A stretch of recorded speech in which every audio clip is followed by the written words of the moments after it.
sia uno spettacolo, sia un canista di mela profumata, un bicchiere di vino delicata, una carezza di sole a primavera, sia un canto da uccello innamorata, un suono e una chitarra appassionata, sia un ciore che ti fa bella una giornata,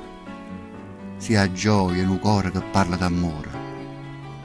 un pensiero che ti fa campà, sia una giornata sola che ti fa scarfà.